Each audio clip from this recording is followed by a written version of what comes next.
JJ, and today on this episode we have a couple members of the band TOMBS here today, and they are not only an amazing post-black metal band, they also have collaboratively worked on a couple of comics. So we're going to be talking about some metal, we're going to be talking about some music, and we're going to be talking about some comics here in a minute. So let me introduce y'all. We got Drew here. You can pull him up. Hello. Hello. All right, we also have Mike. Huh? I'm sorry, Matt. we'll It's okay. in post, sorry. I thought this was live. Oh, we also have Caleb here. What's my comrade here at Crusaders. Hello, sir. All right, welcome everyone. Okay, Hi. all right. All right, so for all of us comic book nerds who may be watching here and who maybe don't know about TOMBS, tell us a bit about the band. We're a band, and I hate genre stuff. Matt, you wanna go over the description? Sure. So New Jersey's TOMBS is an atmospheric cross-genre metal project founded by guitarist and vocalist Mike Hill. It combines elements of extreme metal from black metal and death metal and doom to more symphonic elements and elements of gothic rock and post-rock. All of that stuff gets baked together, and it creates a fairly unique blend that is both familiar and distinctive. In 2020, TOMBS released the Monarchy of Shadows EP on Season of Mist, and later that year released the LP Under Sullen Skies. You can find out more information on tombscult.bandcamp.com. Do you write that out beforehand? No, my brain is just weird. You sound like you've done this. This is why I said Matt was good to handle that one. I was not prepared for that. Thankfully, my instincts worked well. Yeah. I'm sorry. I was going to ask if are you like an admin at Metal Archives? No, I don't even have enough karma to update my own bands on Metal Archives. That's how much of a poser I am. I've never updated anything on there. Those people know too much. It's weird.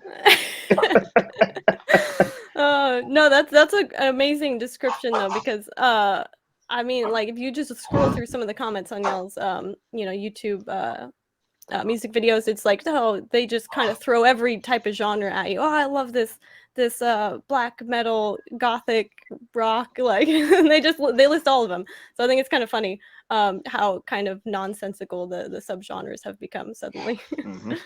Yeah, I mean, I could go off on that for like an hour and a half, just talking about like 3 micro genres of extreme metal. So yeah, it's getting out of hand.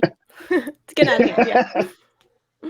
I like that it used to start out with like when you would hear it, you'd get a good sense of what the genre is, and now it's getting to a point you're like, I don't know what the hell that means. Like, yeah, I just say I'm in a metal band because everything else Right. gets confusing. You know, I mean, if you don't know the difference between suicidal, depressive black metal and atmospheric black metal and post-punk shoegaze black metal, I mean, do you even listen to music ever? all right, Those are real genres. I didn't make those up. Touche, Matt. Well said. How'd y'all end up getting in with TOMBS? Go Drew, I guess, and then Mike. I'm gonna trace this back to a guy named Brett, who was in another band and we're all friends with, and I know he initially put Ninja, our drummer, in contact with Mike when Mike, I guess, was looking for a drummer or whatever, and then I was already in a band with Ninja called Hammer Fight, and I was also already in a band with Ninja and Matt called Collapsia, and as time went on, just the rest of us moved in. They were already in a rehearsal spot, so it was just kind of natural. Yeah, I've heard that a lot. Where basically, it'll be a group of bands playing with each other a lot and being really familiar, and it's almost like the best of each band kind of just gravitate towards each other and like make one mega band from those like several bands that they're messing around with and such. Yeah, that's accurate. That's definitely happened with me several times. But now to say it's the best of each band, it's weird because now like there's several bands that all have guys who are super sick. Everyone's the best. You just only have so many guys in each band. And but I could probably name like four bands intimately that involve like the same like 7 dudes, and they all rehearse in our they're all in our studio. I keep guess, the rent down. to fix it, I guess, would just be, I guess, the ones that work best together. They see like, hey, I like how he's playing. I'm into that, so I'm going to start trying to do more with him. Type of, Yeah, I guess different people have different tastes, so you'll gravitate towards certain projects. right. I guess. Well, and there's also there's a personality factor. There's also just a musical Darwinism factor, right? Like there are guys who retire, you know, they start families, they move away, right? And then it's, you know, the scene that used to be 30 guys, it's like oh, these are the 6 guys, right? And so it's like, you know, when I needed a bass player to fill in for Ruinous, I was like, well, who am I going to get? I was like, I'll get the guy that I know is awesome and who knows where the rehearsal place is. So, hey, Drew, you want to join another band? Yeah, I guess. And like literally the difference between Hammer Fight and Tomb and Ruinous is whether Drew is standing in the middle or to the right. That's literally the difference. Like the same guys, slightly different tuning, different songs. Ninja never played in Ruinous. You don't know that. Well, not live. Not yet. Okay, but you never know. Fine. No, I'll be down with that. I hope so. No, it's just, you know, we all work with great people who have been in the game for a while, and so it really comes down to like, who do you want to work with, and then you go to the network and it's like okay, well, who's good at this thing and likes this style of music, right? So and who's available. So when Kolopsy needed a bassist, it was like we're all friends with Drew, and Drew knew the band, and it was like, all right, hey, yeah, there we go, done, easy. And so, you know, and then people get involved in other processes. One of the things I think is really interesting about like those 7 guys in those 25 bands together is every one of those bands has a different mission statement and a different style, right? So like I know from 5 seconds into the song whether a song is a Hammer Fight song or a Tombs song or an Abassinate song or any of the bands that we're associated with, right? All these bands have their own distinct identities, and we're all just kind of playing into those things, right? So like when Gary Holt joined Slayer, like Slayer was still Slayer, and Gary Holt had to adapt to Slayer. So when I'm filling in for Hammer Fight, I'm the guitarist of Hammer Fight. It's not like I'm bringing all this other stuff to the table. I have some skills that I have, but mainly it's like I'm serving the mission of that band, and that band is like down and dirty rock and roll with a metal edge, which is different from say Tombs, where it's more introspective, more symphonic, and more meditative, right? Tombs is an introspective, meditative, heavy band. Hammer Fight is a whiskey chugging, you know, beer throwing party of heavy metal awesomeness, you know. And so you can do those things the way different writers adapt to different environments, or different actors adapt to into different environments. Like a guitar is a guitar, you know. I just have to figure out how to play the songs. Yeah. Right. Well said, Matt. Yeah, and you know, being a part of like, you know, multiple projects, do you feel that's something that you kind of need as like a creative person? You need these multiple facets in order to express certain avenues of creativity? It's not absolutely. a bad thing. Yeah. Yeah. For me, I just I have different things that I want to express musically and creatively, and my ability to work with different people or on different projects allows me to focus on different elements, whether it be songwriting or performance, whether it be lyrical content, vocal style. I get to flex different muscles, and it's like playing a different game, right? And so for me, I've never been in just one band, right? I'm always working on multiple things because I have different friends who are working on different projects, and I have different ideas and different things I want to explore at a given point in time. And so for me, it's as obvious as having more than one friend. You know, it's like you have different people you do different things with, right? You have your friends that you geek out about comics with, and then you have friends that you geek out about other stuff with, right? That's just part of the fabric of being a musician, as far as I'm concerned. Yeah.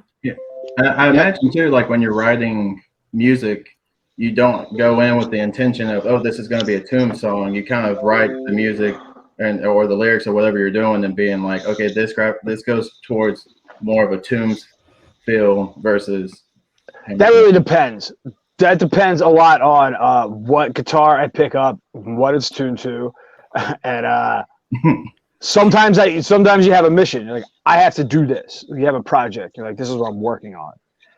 Then sometimes you'll start working on something for something and realize this doesn't really work for this, but it'll work for this. And then you just can, put it in the riff pile and take it to where it most belongs. Okay. Well, we didn't get Matt's arrival to the band. How'd that come about? So there was a gap where they needed a fill-in guy for a tour, and Ninja called me up and said, "Hey, we need a fill-in. Are you available to do this? It's like a 2-week European tour." And my calendar was open, and I said, "Yeah, sure. Send me the set. I'll learn it. We'll get it figured out."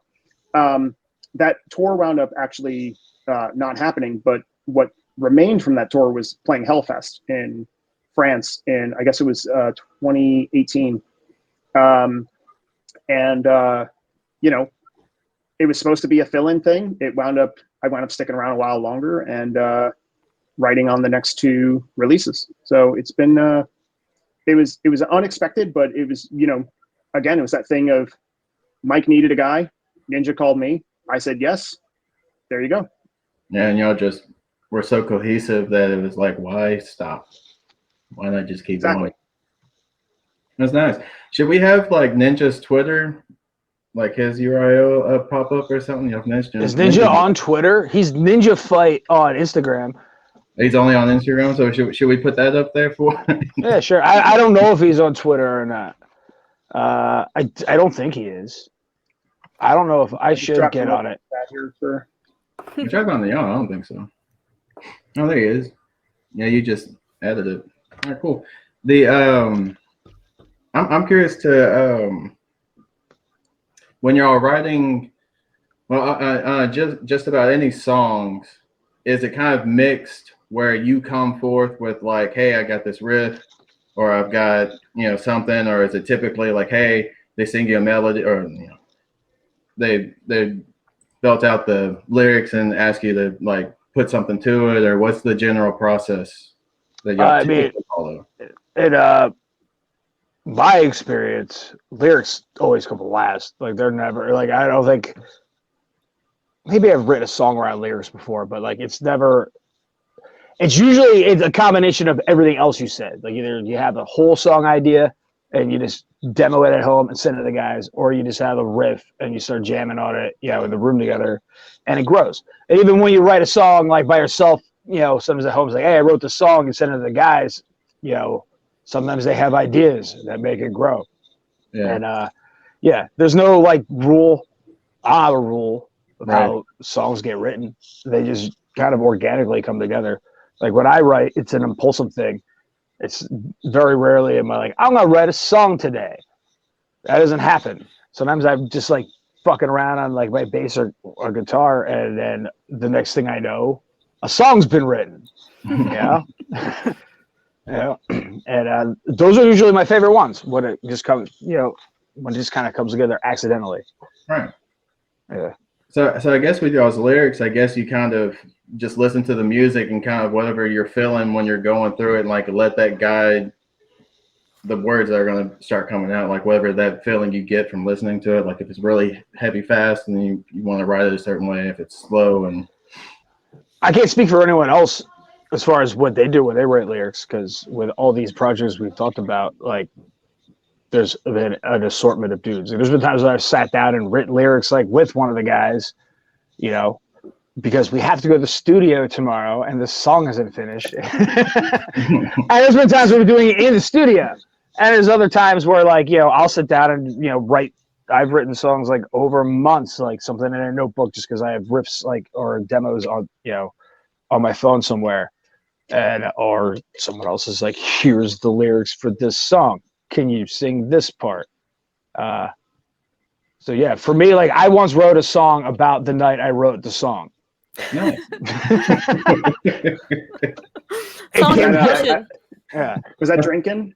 yeah, I yeah. didn't feel like drinking until I started drinking. Yes, that's Which how that's. is- Yeah, Like I didn't feel like writing until I started writing. Like that's absolutely happened. that's almost all of it. I never really Interesting. feel like it. It just happens, you know. Oh yeah. See, You I can't actually force have a well, so that's what's interesting, right? So I took something from Tom Lennon from The State and Reno 911, right? His whole thing about creativity was just you have to get your reps in, like do your laps around the track and write for the trash can. And most of the stuff you create is going to be garbage. Don't release that stuff, right? But then you can filter through it. And so I'm actually the opposite of Drew when it comes to writing. I sit down and I go, okay, I'm going to write today. Now, sometimes it just doesn't happen, right? Sometimes it doesn't work and I'll come up with nothing. I'll wind up scrapping everything, or I'll think something's genius and I'll listen back to it the next day. I was like, God, what idiot wrote that garbage? I'll be like, oh, right, that was me. But again, it's like, it's that thing of like, you build up the riff vault, you build up the lyric vault, right? So I have a notepad app in my phone that just has random snippets of like, oh, I'll have some cool idea, or I'll hear some cool turn of phrase in a audiobook or a podcast. I'll be like, oh, that's an interesting idea. And I do then the I'll same just have thing. this little, I do that too. I got like just phrases, potential song titles, or ideas, just things that sound cool, you know. yeah. And so then, when it's time to actually like put it all together, right? It's about putting things together that fit well. But then, like you said, part of it is the song telling you what it wants to be, right? And you can't fight against the song, right? Because you'll lose, right? You'll destroy the thing, and you won't get anything good out of it. So sometimes it's gonna guide you, right? There's one song that I wrote that is the slowest song I've ever written, and when I started writing it, it was a fast song, and it kept pulling me into a slower, more droning, heavy direction. And I have all the rough tracks of the previous iterations of that song, and I go back and listen to the first version. I'm like, none of this made it to the final lap of this track. And then I'm like, oh, but wait, you know what? That's a good idea, and I threw that away, but I'm going to use that later, and then I'll forklift that stuff back in. So then it becomes a little bit about how do you seed your own creativity. The other thing I found is creativity is a bit elusive in that it's changed for me. Like in the early days of writing songs, I used to write lyrics first about 70% of the time. And now I mostly wait till the end, but I have all these random scraps and random ideas that I'll come up with, and that'll spawn different ideas. And then sometimes you'll have an idea that'll just take a hard left turn somewhere, and it'll take you to a completely different place of where you expect it to be. Like that's actually what happened with Once Falls the Guillotine on Monarchy of Shadows. That song was supposed to be something completely different, but it just kept evolving, and it kept pulling me gravitationally in the direction of where it wanted to go, and it ultimately drew me to where the final version of that song was. That's awesome. Interesting. That's wow, yeah. I like what you said about, how a song needs to be one way or another. You can't fight it, because I feel like that's very true with, a lot of things you do creatively when you make art. I think it's true with everything creatively, unless it's a work for hire. In which case, yeah. In which case, you don't always. Sometimes you just have to give them garbage because that's what they paid for. But yeah, you sit there and you work for several hours, and you're all excited about what you did, and you're like, oh, this isn't what they wanted. So now you have all this, and you just set it off, and like, let's go back to what they wanted. We can. I didn't come here to talk about my day job, so I won't go off on a tangent. So, sorry. So obviously, you guys put a lot of thought and effort into your lyrics, as you're talking about. Does it hurt you to think that some metal fans don't listen to the lyrics, or don't care what the lyrics are? Because I hear there are kind of two schools of thoughts, and certain people are like, lyrics really matter to me, and other people are like, I don't even know what the lyrics are. So, I don't care. Mac, if you mind if I jump in first here, please. Okay, with me, no, I don't care, but I don't care if people don't care, but I don't think that's an excuse to not care when writing, because there's nothing worse than hearing a song or a band that you love and that you can't really understand exactly what they're saying, and then you read the lyrics and it's the dumbest thing you've ever heard, to the point where you can't listen to the song anymore. Yeah. That's really disappointing. Like, I'm not necessarily really sold by bands on lyrics, because, you know, riffs grab me first, and in metal you can't understand half of what they're saying regardless anyway. So, but when I know you either didn't try, or now like the song sucks because of the words you wrote, now I'm out. You know? Yeah. I hate that. Yeah. But also, like, I guess I have spent a lot of time on lyrics and stuff before, like even like some like really personal stuff and some stuff that's really stupid, and then and it goes over people's heads, or they just think it's dumb because they didn't listen. So that's kind of a bummer. But at least I put the work in. At least I know if they read it and think it's stupid, it's probably because I meant for that song to be stupid. Yeah. So I actually gotta blow Drew up a little bit here, because like my favorite thing in the entire world is something stupid that has tremendous craft behind it, right? So like, you watch like old episodes of The Simpsons. This is why we're friends. Like, if you watch old episodes of The Simpsons, right? Like the amount of time like Harvard educated creative geniuses spent setting up a fart joke is like unbelievable, right? And one of my favorite things about Drew's lyrics is sometimes he writes seriously, but when he writes stupidly, he's writing stupidly on purpose, and he's using some of the most absurd wordplay and ridiculous visual metaphors I have ever heard in my entire life. Picking Up Change, Target Acquired, Ruben's Ride, like, listen to those songs, learn the words. It's absolutely the best. It's one of my favorite things about listening to Hammer Fight, because Drew can turn a phrase, and I don't think he's given himself enough credit for the genius that he brings low key under the table in what most people are just hearing as like a growly whiskey chugging party band. Like, you sit down and read it, and you go, God damn, Drew's a genius. And I was walking around and just listening to Hammer Fight, and I just texted him. I was like, dude, just so you know, I'm listening to your band right now, and you're a fucking genius. Like, I think that's like, I think that's one of my favorite things about Hammer Fight, because it's rock and roll first, it's fun first, it's energy first, but you know, Drew's got some literary capability. And to hop on what he said earlier, you know, like, I listen to a lot of death metal, I listen to a lot of like really stupid knuckle dragging bullshit, and you know, like, I kind of want that stuff to be really dumb and like ignorant and stupid. Like, I don't want Mortician to start making literary references, right? I want it to be stupid, gore, ignorant. But then like a band like, you know, Pig Destroyer, where they're invoking like you know, like Charles Baudelaire in there as a lyrical inspiration, you know, there's levels to it. And one of the things I appreciate about bands that do put in the effort for lyrics is you pan for gold, right? And you know, in the modern era, music is a commodity. It's disposable. There's new artists every week. There's a new record out every half hour. But I'm from a period where you got a record and you listened to that record 1,000 times and you memorized every inch of it. You learned every lyric. You read the thanks list. You checked out every band that you could find in the thanks list, right?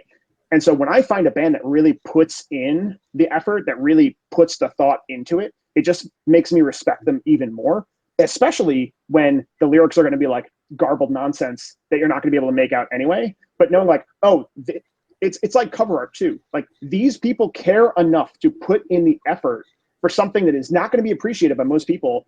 It actually raises my respect for them. Now, here's the thing. If the music sucks and the lyrics are great, I'll read the lyrics while I'm listening to something else, right? The music's got to be great. It's got to have the energy, I have a book of poetry that I can read, if your lyrics are great, but your music is terrible, or if it just doesn't vibe for me, but I love a good turn of phrase, especially in death metal. I love like good, like black humor and like, low key, I like some intelligence snuck in there.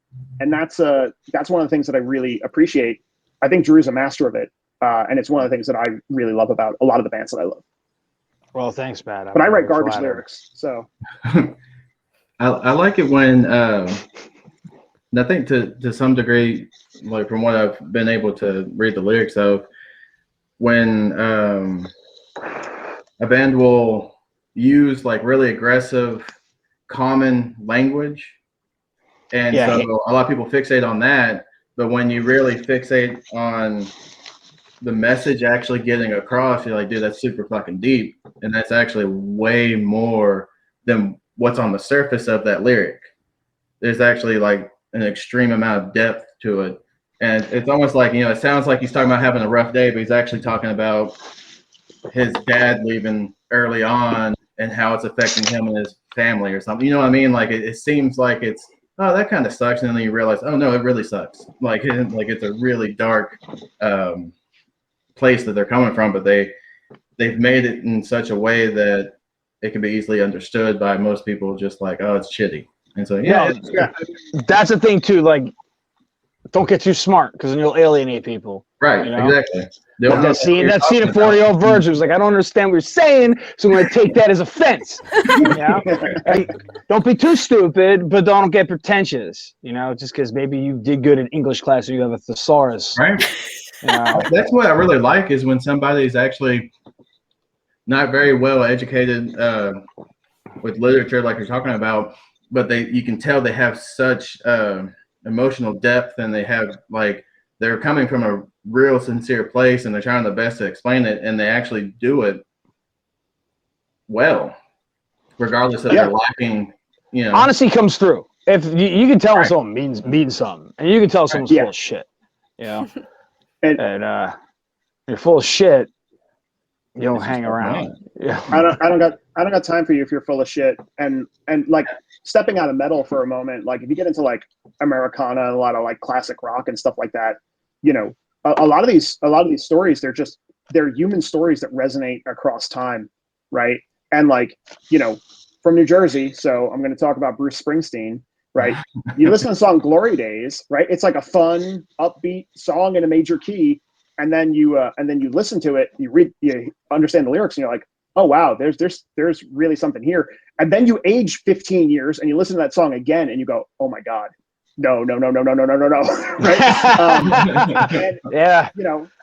And like, and now it's like, okay, well, hey Drew, remember that cool thing we did 15 years ago? It's like, oh no, shit, it's happening. Right.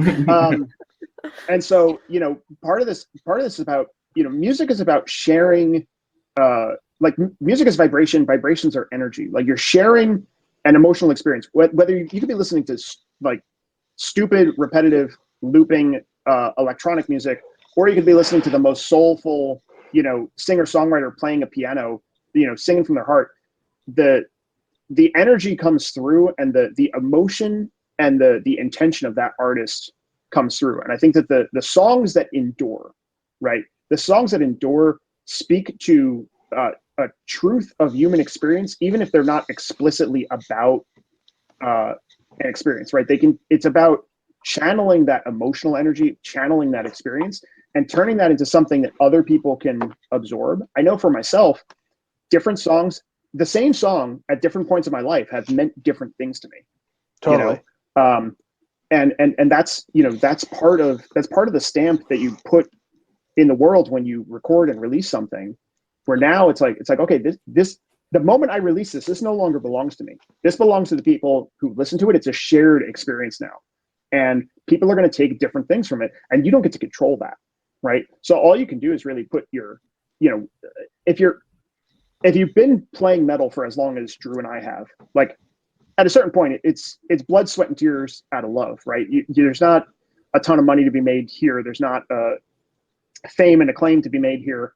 you know, we could probably become more famous doing silly TikTok dances, right? But instead we're grinding on our instruments, trying to better ourselves and spending countless hours writing, creating, refining, and ultimately throwing away lots of material. So, you know, I think what Caleb said is absolutely right. You know, when someone has a real experience, you know, it could be love, it could be loss, it could be about trying something and failing, it could be about trying something and succeeding. Those thematic elements that are part of the shared human experience, they're part of what makes great cinema, they're part of what makes great comics, they're part of what makes great literature, part of what makes great music, because it's about that human experience and that life experience that we all share, right? We're all gonna have love in our life, we're all gonna have pain in our life, we're gonna lose people we care about, right? We're gonna see beauty, we're gonna see darkness, we're gonna see misery, we're gonna see you know, losing, we're gonna see getting up, you know, and saying I ain't heard no bell and persevering to the end. These are major things that we're gonna experience in life. And I think that the greatest artists are the ones who can capture that experience and put it in a medium where other people can experience it, right? This is about, you know, this was what resonated with me with Spider-Man when I was a kid, right? This is what resonates with me with, you know, different movies now, different shows and all kinds of different art. Like when you can distill that into something that can be shared, you know, it's really magical. And it goes beyond description because it's shared. It doesn't, you don't even need to speak the same language, right? It's just a shared thing about humanity. No. Yeah, I agree. That's fucking beautiful, Matt. Yeah, I like what you said too about like you know, like at least what I think the wonderful thing about metal and what really draws me there is like the authenticity of all you know, the musicians, you know, that have been on the scene for a while. Like you said, the ones who aren't really in it, the ones who aren't really authentic, you know, kind of get burned out and they weed out after a little while. But the ones who've been there for, you know, a long period of time are the ones who do it because they have something to share. And I think you guys definitely have something to share, and you do it because you love it, not because it's, you know, like money. We It's ain't in it for the paycheck. That's for goddamn sure. yeah. Yeah. Yeah. The one thing I enjoy too is when it's represented in such a way that it's as deep as you want. It'll go as deep as you want to. So if you just want to stay on the outside, it works. If you want to go a little bit deeper, it works. And like it's just as far as you want to go. Like I feel like that's when someone's really tapped into what they're trying to get across. And like, hey, you can go as far as you want, and we can enjoy this whole ride. Yeah, and sometimes it's okay to be totally shallow about it because it's just at the end of the day, it's just rock and roll. It's supposed to be fun, you know.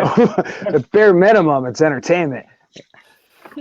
Yeah, I'm not looking for you know, I'm not looking for existential thought in like the latest Mutilatred record, right? I just want it to be down-tuned and brutal, and I wanted the heavy parts to be heavy and the fast parts to be fast. If the lyrics happen to be great, like awesome, you know. But I'm not going to get that on the listen because it's all going to be guttural growling anyway. Yeah. You have to look into it later. What do they say about 30 seconds in? Yo, how do kids learn lyrics these days? Because, like, you know, we used to buy records, and I would just open the thing up and read them. But everything's streaming. I've never like heard something on Spotify and like, let me go check out the lyrics to this song, like, and like being able to do it like quickly just by looking at what I'm listening to. Does it really not matter anymore? It matters. If so, maybe I should stop working so much.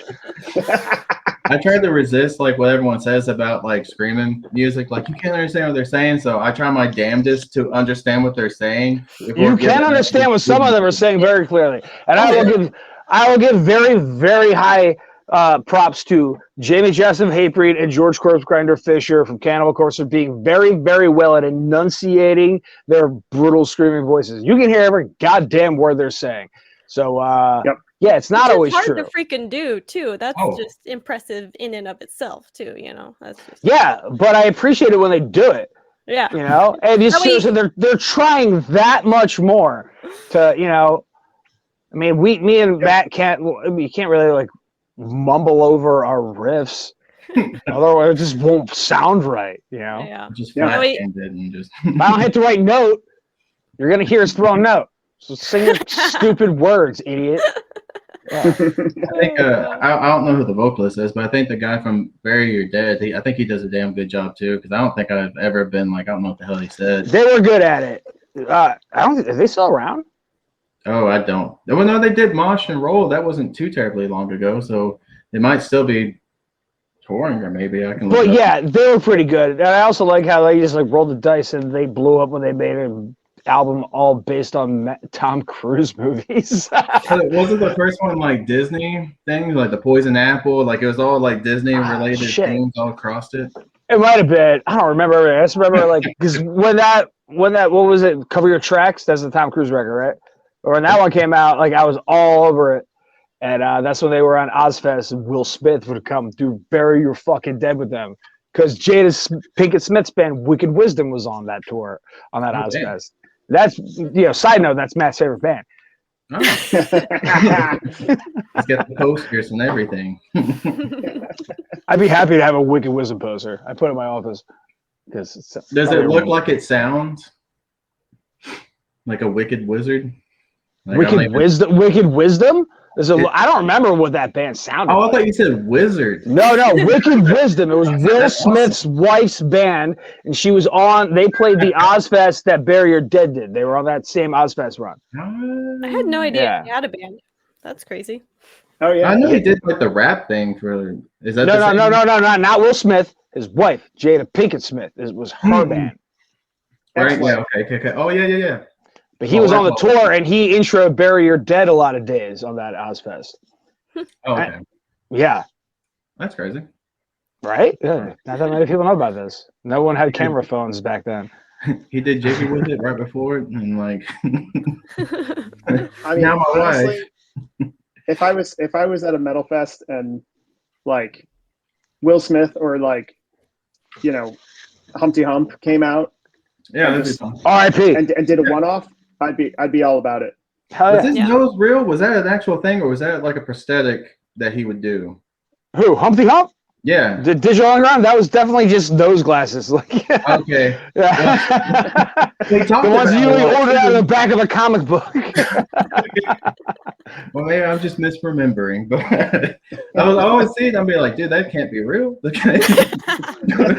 I didn't think he was trying very hard to make it convincingly real, but you were. I know you were very young because I was too when that was a thing. So I wonder how he sold it to people. Like, I'm gonna be rapping, but I've got a nose. 80s and 90s, as far as rap, was a very different game, and it was more. There was a lot of more, like fun, weird stuff going on. Yeah. First, I limped to the side like my leg was broken, shaking and twitching, kind of like I was smoking. Like that's how he explains. That's how you do the Humpty dance. Like, okay. I guess I'll try it. Come on and do the Humpty Hump. People say you look like MC Hammer on crack, Humpty. No, it's real. Caleb, the nose was real. The nose was real? Show me photos. Picture it didn't happen. I love it. Follow Ninja on Instagram. All right. Okay. Oh, That's a good idea. I should do that. I wanted to ask you, so you're talking about people, or like when you read the lyrics, you're like, oh, that's a completely different song than I thought it was. Do y'all have any songs like that of your own? They're like, hey, you're not getting it. This is actually what I was meaning when I wrote it, or just in general. Yeah. Oh, that's definitely happened. I can't like, of course, cite specific instances now because I'm on the spot. But I've definitely had conversations with people where I was like, no, that's not what that meant. But yeah, Matt. Oh, 100%. Like one of the things that I do is like if I have an idea and it doesn't fit the music or style of the project I'm working on, I'll put it through like the death metalizer, right? Like I'll take some idea and I'll be like, okay, that's a cool idea, but it's not appropriate, right? So I'm gonna shove it through this mental machine that's gonna make it like more more horrific or more abstract or more visceral, and I'm going to do that a few times, right? So like, you know, one of the songs that comes to mind is there's a song on Angel Plague called "Not Peace But Pestilence," and it's a song that on its face it's about, you know, there's a reference in the Bible, you know, I come, you know, not bearing peace but a sword, right? And the idea, one of the prevailing themes of the record is about death and disease, and which is why we had a promo in 2016 called "The Coming Plague." And there's a few promo CDs around that I don't feel comfortable bringing to shows anymore. Right. People stop. I still have like 100 of them in my closet. It's still relevant now. You should, yeah. I feel like people pay more money for that now. Because there's CDs. That's why you feel uncomfortable bringing them around? Yeah, that's why. And I wasn't so, paying attention. one of the things in that record is, you know, a lot of things are kind of filtered through this machine of like making things darker, making them, you know, making them more macabre. And, you know, like, so "Christen Upon the Slab" is a song about, you know, the moment a person stops being a person and becomes a body, right? So like when you're a patient at a hospital, you're alive and you have a name, people care about you. And the minute you become a body, it's a whole different reality, right? The absence of life turns you from something unique and special and important with certain attributes to something that is handled very differently. And, you know, the genesis of that song was a realization that I had. You know, I had lost a family member, and I had this moment of like this person who is important to me is now just in a morgue drawer right now, right? And there's a conversation happening about what their wishes are, right? And so the song is much more surface, you know, about this kind of idea of life fading and, you know, this transformation that happens. But the genesis of it was something that was like really deeply personal. But, you know, I'm sad because I lost people is like not a great death metal lyric, right? Mm-hmm. So you put it through the filter a couple times, and it's like you know, it's like a mixer when you're making a drink, right? It's the difference between, you know, a scotch and soda and a screwdriver, right? You take different ingredients, you combine them together. Like Drew was saying, like it has to sound good first. And in the world of the music that I make, right, if the lyrics don't sound good screamed, they're not good lyrics, right? So that's the first test. You know, if I'm whether I'm shrieking at a higher pitch or, you know, screaming at a guttural level, if it doesn't sound good, then it's scrapped. So then everything is getting put through multiple levels of filtering from, you know, does this line fit the rhythm of the riff? Does this lyric or this song fit the theme of the album?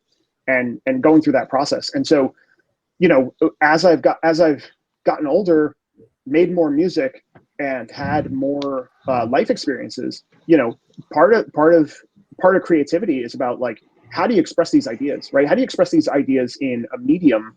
And, you know, I operate in a genre. That genre has some pretty strong conventions, right? So I'm operating within the conventions of a genre, but I want to do my own thing with it, right? And part of that balance and that trade-off is, for me, that's what makes it interesting, because it's an interesting creative exercise. Because when I was 15, the lyrics I was writing were like just literally the lyrics of a thing that happened, or a person I was mad at, or a thing that I was disappointed by, right? By the time you're in your 30s, like, you should probably have a little bit more sophistication. You should probably have a little bit more thought. So for me, I fully expect, number one, I expect most people who listen to my music to not even know any of the lyrics at all. And then for the people who do, I don't expect them to have the right idea, because it's not about giving them the right idea. It's about presenting something that they can put their own interpretation into.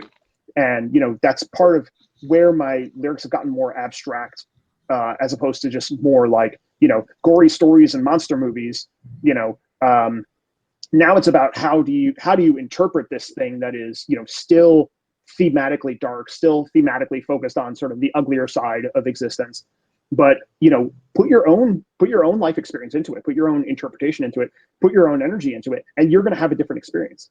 Because, you know, the songs that I've cared about the most, you know, it's because what I've put into that song as a listener, as a fan, as an audience member, right? I don't always know what the fuck some guy is thinking when he's writing lyrics. You know, for all I know, he could be like just in the studio and just writing the thing because, oh, I got to record this tomorrow, right? Or it could be something deeply personal. I don't know a lot of the behind the scenes. I just know that when I find stuff that connects with me, how does it connect with me?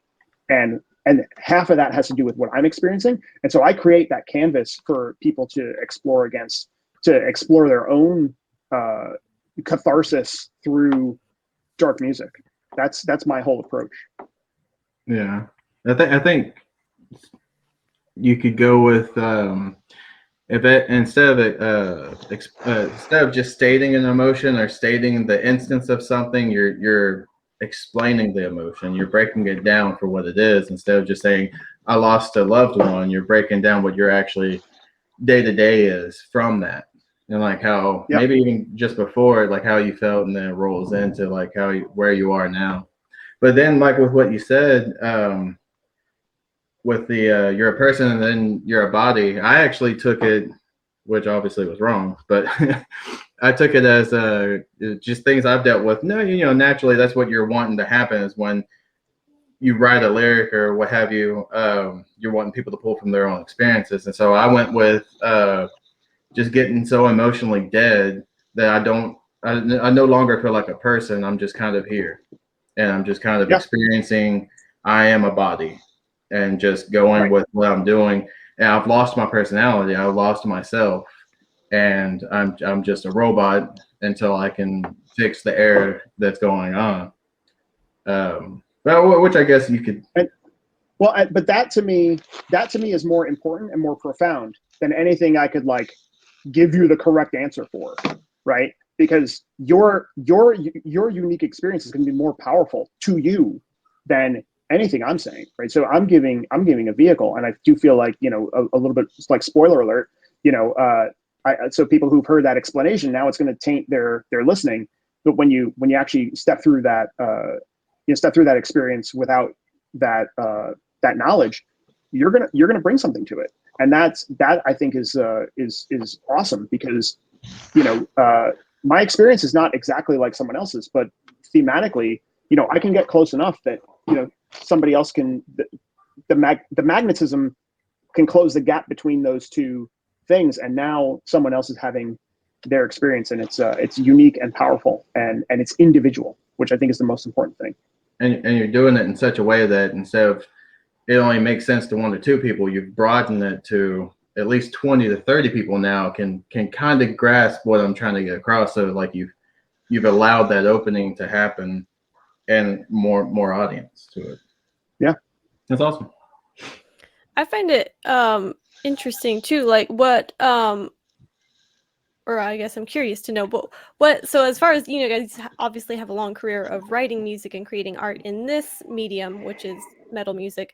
How does that translate to inspiring you to write, you know, these comics, or is that like a whole different aspect of? All right, good. It was getting a little dark. Now let's talk about comic books.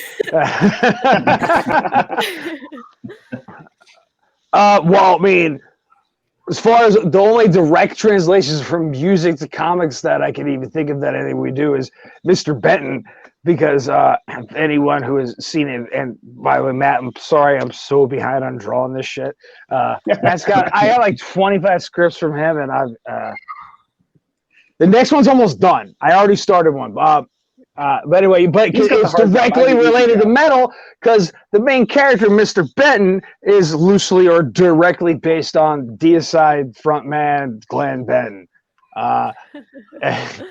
And I'm just really happy we did it. And we got a lot more. Like, I first threw it out as like semi-weekly, and it's been like 8 months, and I've finished 3 of them. But that's my fault. Matt gave me. Trust me, Matt. We have way more than that many written. It's just a matter of me getting my shit together and sitting there and drawing these 5-panel comics that aren't colored and they're just lines. Oh, no, they're fun. Yeah, no, I read the 3 of them that are out, and they're fun. I just, they're lighthearted and like dark. That's the idea. Dark fun, But and so yeah, I love them. But so okay, you're the artist, and then Matt, you're the writer. Is that how this relationship? Yeah. For Mr. Benton, More or less. yeah. I mean, it's a collaborative. Like it dawned on me. I guess it was about January 2021. I was grocery shopping at ShopRite in Galloway, New Jersey, and I had this idea in my head for like decades that I wanted to do is like a regular type of like short comic strip just to get me work doing something. But I didn't have an idea for something I could do like on like a serial basis. And I didn't want to write it. And then this hit me. And I was just like, Glenn Benton as Al Bundy is basically what hit me. And I called Matt immediately and he was on board with it. And by the time I got home from grocery shopping, I had a Google Docs file with story ideas in it. And it was pretty organic. Can we just take a moment and just appreciate the panel that's up right now? There are so many jokes in this single panel. Matt wrote some of Matt. Some of this was Matt's writing, like the Hoffman. I'm not gonna explain it. If you know, then you know. and administered by the healthcare professional Dr. Jim Jones. I made his first name Glenton Benton. Yeah, it's just there's like, how can you, if you're a fan of this style of humor and this kind of music, right? Which is very like, those are 2 small circles overlapping to a smaller circle. Yeah, this is a Venn diagram. You can't even see it. This to me, this single image to me is one of the funniest things I've ever seen in my entire life. Like, it's so absurd and ridiculous and hilarious, and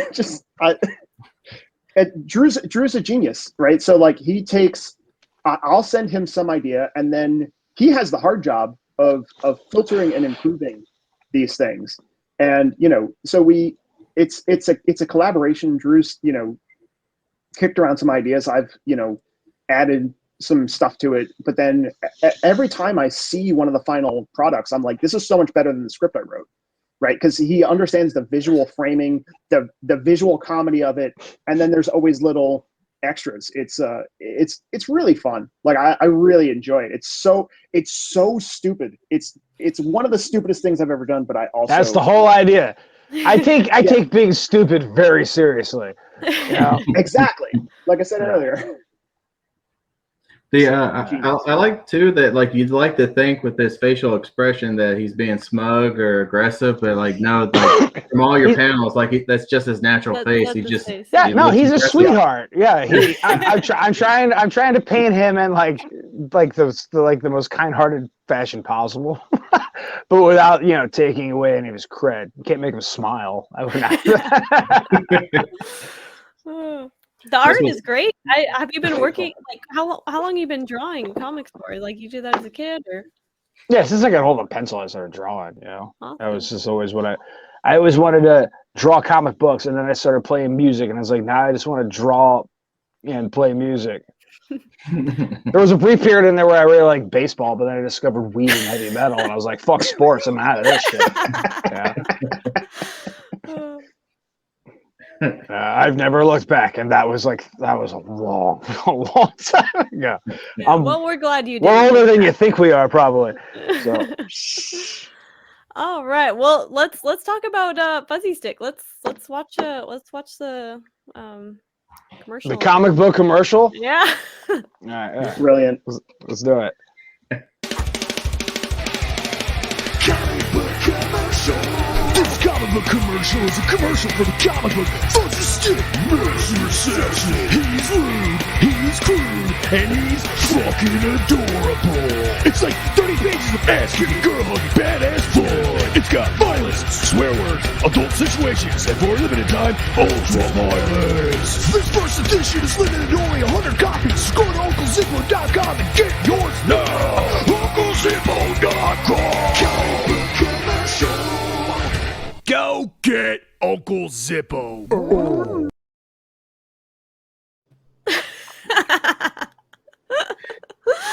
I like so that. great. The song is like they obviously had Power Rangers in the background or something. Like That was an accident. I mean, I heard it to myself, but I was like, nothing is going to beat this, and I'm not going to spend more time on this to do this. You know, this is what's here. I Please spent take it. $100 on YouTube ads with that. I think 5 people clicked on it. So yeah, it was not. I'm glad I didn't invest more time, but I was very happy with the final product. It's No, it's not bad. amazing. I love the ultra violence, the special feature ultra violence part. Thank you. I appreciate that. Oh, so yeah, tell us a little bit about this comic. All right, I'll go. I guess the full story, the full genesis of this thing started. I think I was in like 7th grade, and I just did a doodle of the guy like in like my notebook in some class I wasn't paying attention to, and before high school, I had already I did it was basically the same story. I did the whole comic, a very similar story to this, but just not as adult because I was 12, and I didn't I wasn't that smart. But I did though. I actually drew the whole thing, and I was like, one of these days I'm just going to draw this for real and publish it. And I told myself I would do that by the time I was 30. And I was very late on that, but I did it at least. And now I have to do another one because I drew a cover for the second one, and I thought it was hilarious. So I put it in the back of this issue, and now I have to finish that. So, but yeah, so that's the story of that. You talking about the ass face dude? Asshole face? Yeah, asshole face. I got a superhero that's perfect. Asshole face is a super villain. No, that's what I'm saying. Since he's a super villain, I actually have like a character I made that's like a perfect superhero to his opposition. Oh, maybe we can do a crossover sometime. Right? We'll see how asshole's face fate turns out at the end of this issue. You'd be surprised how incredibly just poetic that it's asshole face and then my dude, because I can send you the stuff for it, but dude, is he wiener face? Yes. Or...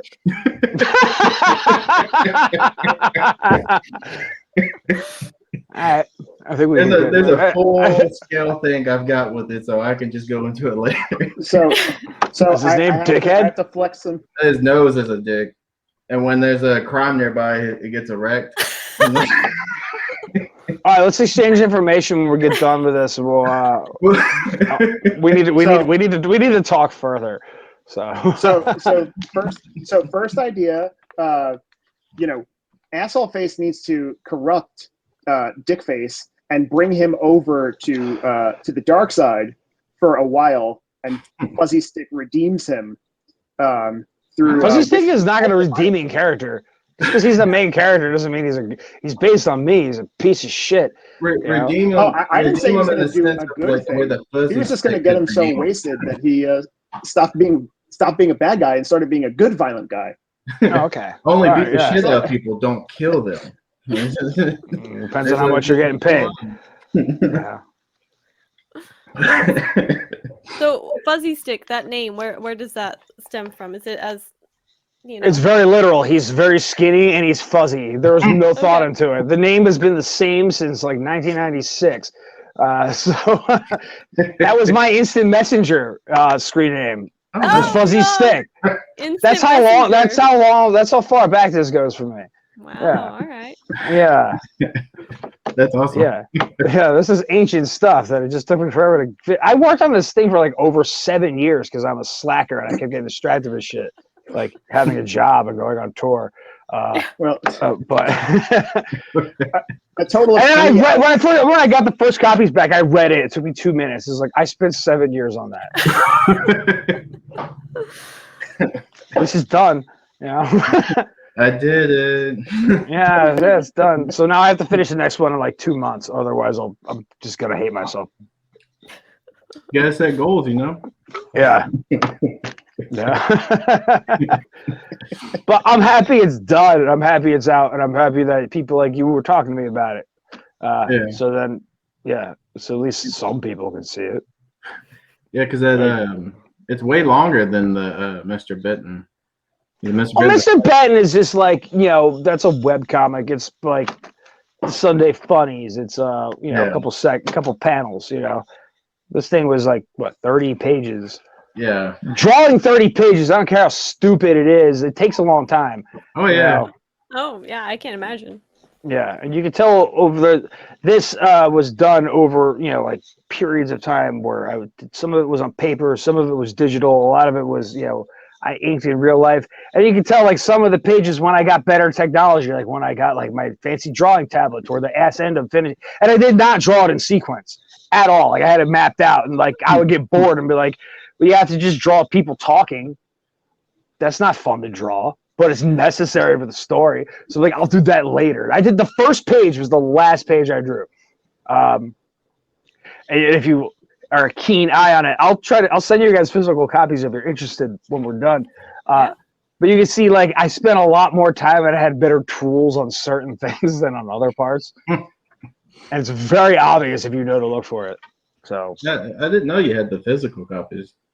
So that's yeah, cool to have it like that was the whole point of this. Like it was I put it on didn't put it out digitally until a few months after I had the physical copies because I drew it to be read physically. Like there's like the dual page, the splash pages and all that stuff because that was just fun. It wasn't intended to be a web comic. I started this before there were web comics. So Mr. Benton is a web comic because I could, as long as like I'm not being an idiot, I should be able to draw it in an hour. So, I do look forward to the day where we can release the collected coffee table book of Mr. Benton when we hit like episode 200. And, I'm dreading the day that I'm like at a show somewhere, like at Deicide's on the bill, and I get a tap on the shoulder, and it's Mr. Benton. He's like, "Did you make this?" No, I'm like, yeah, I did. maybe. Like, did you like it? Let me on the ask that topic of first. Deicide, they're doing a tour where they're playing Legion front to back, and I know. beyond stoked. It's my. I might see him my on that favorite tour. Yeah, I know. Yeah, we'll see. Someone's got to show it to him. I mean, I know his son is aware of it. Oh, okay. All right. You made sure. I didn't make sure. Apparently, we have mutual friends, and I was told, and I saw it. I was like, I saw it on Facebook. It was like a friend of mine like reposted it, and someone with the last name Benton commented or was tagged in it, and I was like, "Is this Mr. Benton's son?" And my buddy was like, "Yeah, he's a friend of mine." I was like, "Okay, cool." Yeah. So we'll see. I hope he likes it when he inevitably finds out about it. If I need to keep doing it, because if he doesn't find out about it, then we really screwed up. Yeah. It's not like it's that hard for him to find out about this stuff. Well, and and just for the record, like, obviously, like Drew and I are both huge DS fans. Like, you can listen. Huge. Listen to what I've created musically, and you can tell like the Deicide influence from day one, minute one. Like this is funny, but this is not like any kind of. We're not trying to take shots at anybody. No, not at all. If anything, for me, it's just fun. Like this is a work of endearment. Yeah. And I imagine the man has a good sense of humor. I did have one encounter with him personally that showed me I had a really good sense of humor because it was the most disrespectful experience of my life. You can tell that story. I'll tell it again. Yeah. It was a Delaware Death Fest sometime in, I don't know, 10 years ago. Deicide was headlining. I was on acid and I had been there for days. And never mind the part where he yelled at me and called me Duck Dynasty from the crowd. That was kind of fun. At the end of the set, me and Ninja from Tombs, we were together, and there's Glenn Benton with his bass walking to like his vehicle to leave, and we see him, and we're like, Mr. Benton, can we get a photo with you? And he was like, yeah, give me 1 sec. He was looking at his phone, puts his phone in his pocket, picks up his bass, walks directly to a minivan he was next to, gets inside and drives away all by himself. Doesn't say a word. And the way he handled it, it was like, that was so much better than getting a picture because it was just funny as shit. It was like, that was perfect. Yeah, that was better than a photo. Yeah. Who else has been ditched by him other than I? Did he blow you off too? No, I'm saying like for you. Oh, like, everyone else. I mean, it's probably not a short list. You know, so I don't know. I thought it was pretty great though.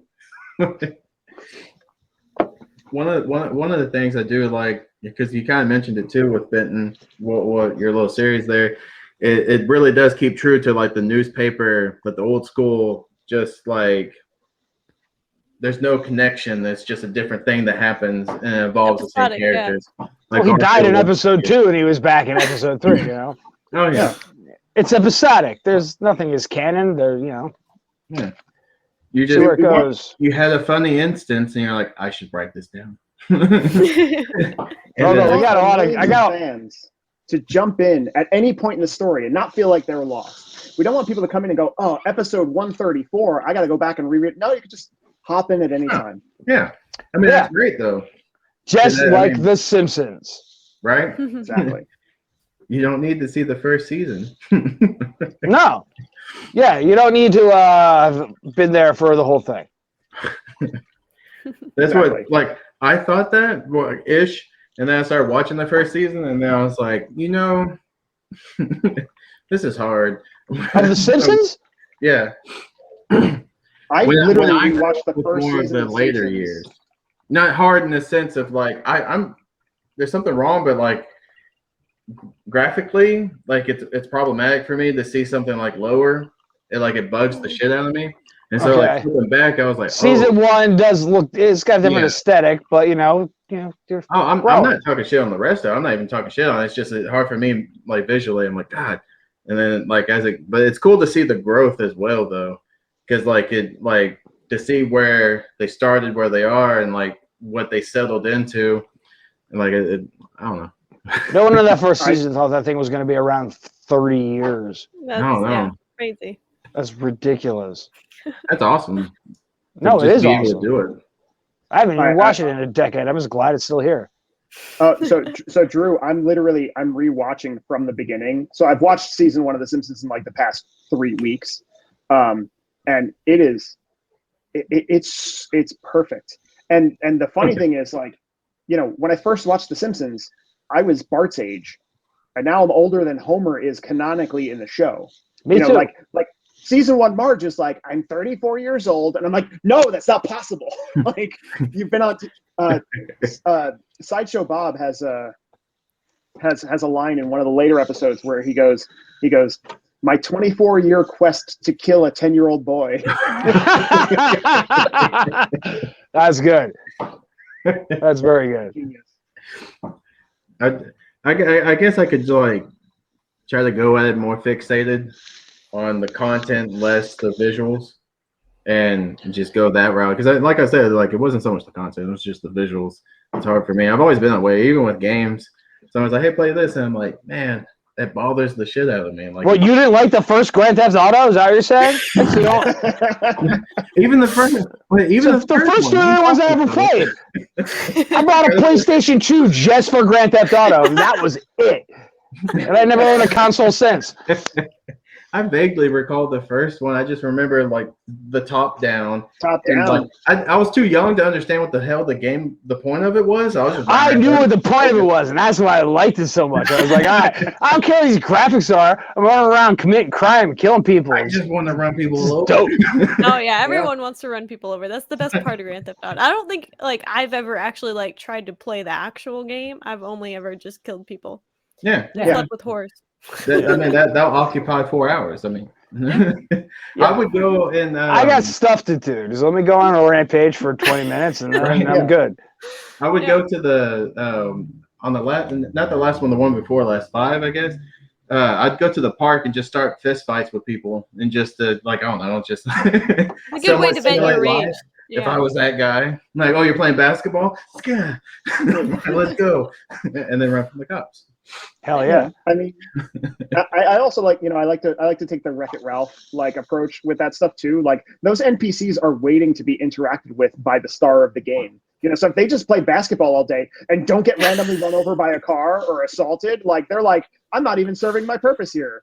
They don't want to be atmosphere. They want to be cannon fodder. That's the whole idea. Yeah. It's great too, because like to some degrees it'll be subtle and sometimes it won't.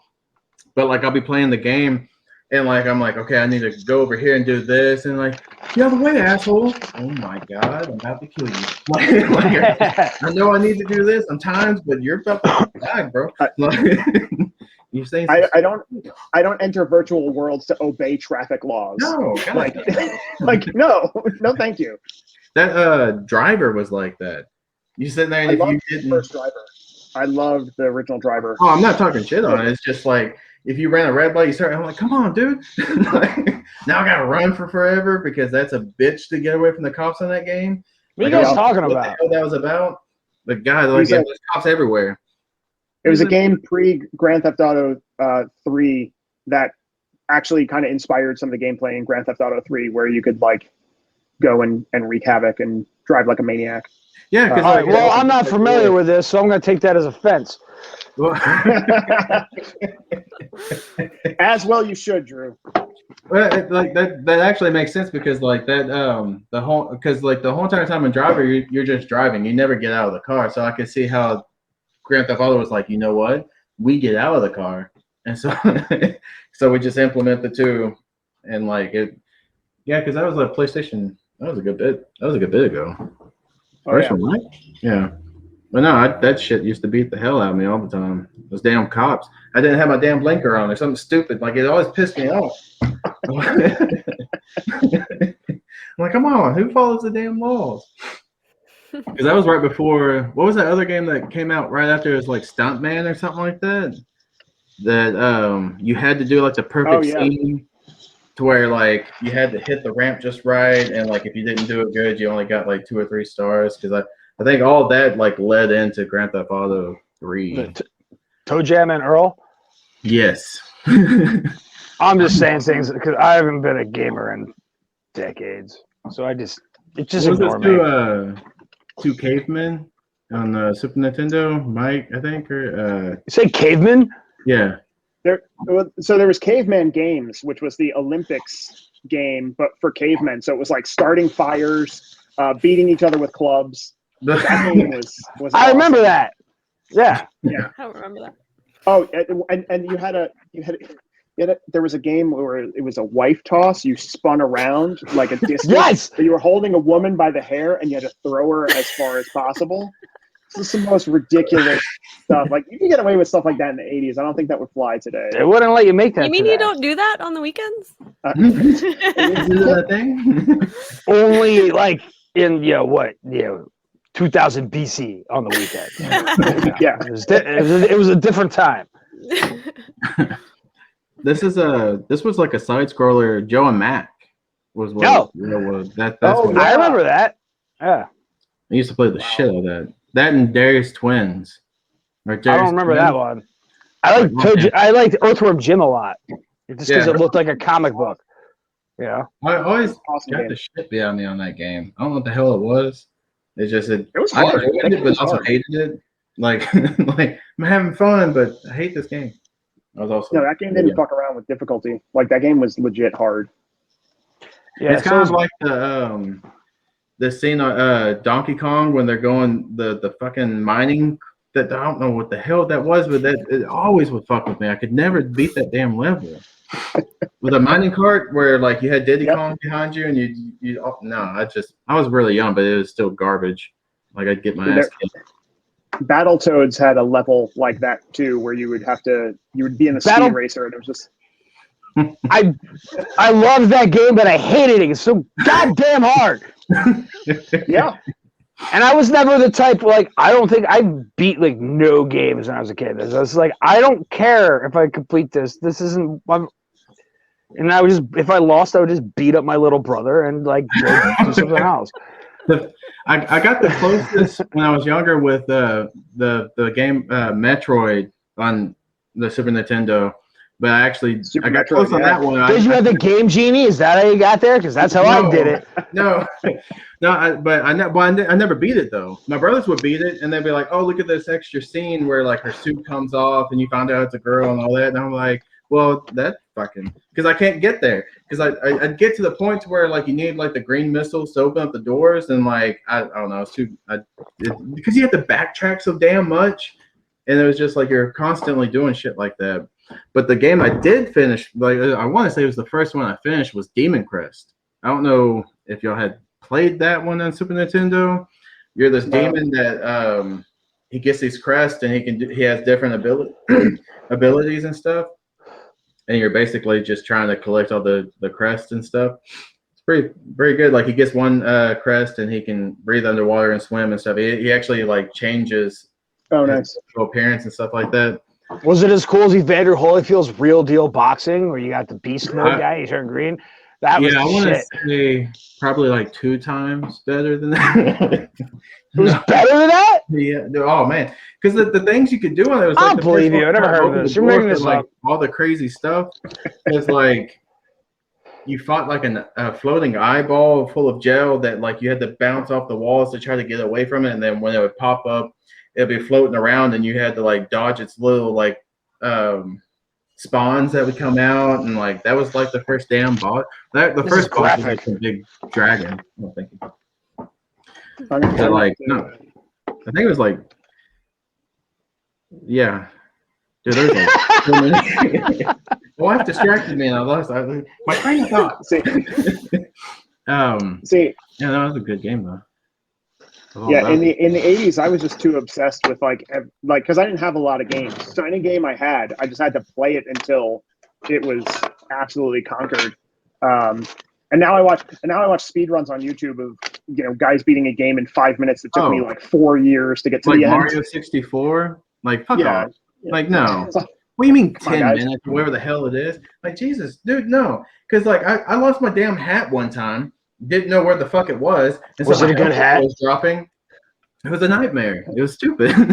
This asshole was like jumping through shit. Like he went through like the portrait Rainbow Road like little race thing, and he like 3 seconds because he jumped it or whatever.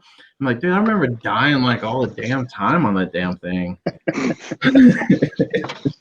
Garbage. I remember like one of my first memories of games in general. I went it was my grandpa. He had a regular Nintendo, and the game was paused. It was Zelda, and I unpaused it, and dude, he came in with a fire. You fucking get on, like, because I was back. You couldn't save it or anything, and he was like 3/4 of the way through. Well, you had to write down the save code. Yeah. Yep. Like, dude, you get the fuck away from that. Get the fuck away from that. And I was like, what is this? I love it. And it was great. All right, you guys. It looks like we are about at time. Is there any last comments? Yes, I got one actually. Yeah, all right, I got some. All right. Sorry, I got a thing down here. Uncle Zippo Press is what I publish, Fuzzy Stick and Mr. Benton through or whatever, and we have other stuff there.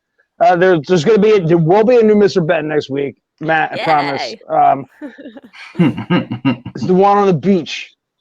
So it's nice. Matt knows what I'm talking about. But anyway, Uncle Zippo also has some other stuff, and now available, like brand new on Amazon.com, is Fuck the Book, but the hardcover edition is now available, which I haven't even seen that in person yet. So that's there. You go to UncleZippo.com, and that's where all this dumb crap is. Tombs might be putting something new out on Friday. I don't know. Check the internet. All right. But yeah, there's that, and that's all I got.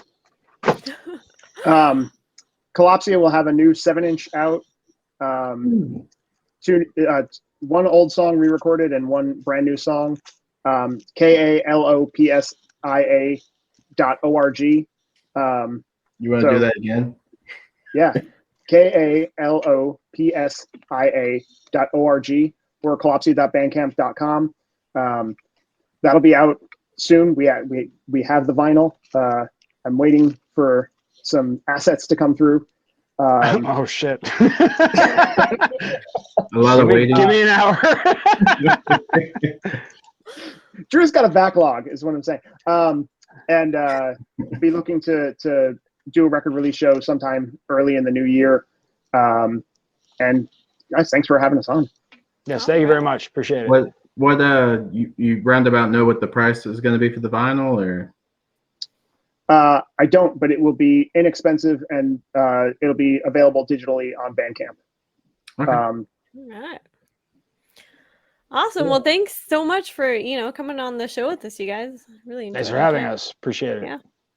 I'm Absolutely. glad you're so diverse with just like your capabilities that we have so many things that we can talk about instead of just one aspect of life.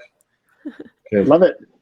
being able to draw in, write, and then also write lyrics, and then also write music and things like that. And you're obviously talented and very capable. I've been listening to y'all's newest album on TOMBS, but also I think more so the one just before it, just because I was a little bit more familiar with that one. But I'm not talking trash on the newer one. It's just I was a bit more familiar with it. But like, I have no issues. Like I like it. It's good. I didn't. I don't know. I did different moods for each one, and it's good. It's a good little different moods for different dudes, bro. Oh yeah. Yeah, you guys keep doing what you're doing. You're doing good shit. We love it. Likewise. Yeah, so all you've got coming forward is Calypso is coming up with the record coming up soon, and then Friday try to see something about TOMBS. And then maybe next week, I don't know. Maybe, possibly. Probably. I probably wasn't supposed to say anything, but I don't think you. What are you gonna do? But who cares? Spoiler alert. All right. But UncleZippo.com for all of your comic and book needs. Uncle Zippo is a place, your one-stop shop for the dumbest entertainment you could imagine. Hey, it's Christmas not for is coming kids, up. but it's not for adults either. Yeah. All right. Well, thanks you guys so much. Thank you. We hope you've enjoyed this Comic Crusaders production. For real-time news on all things pop culture, please feel free to follow us on social media. For articles, original content, merchandise, and more, please go to www.comiccrusaders.shop. Also follow along with all of the websites in the Comic Crusaders family. As always, if you like this content, please click like and subscribe to the Comic Crusaders YouTube channel.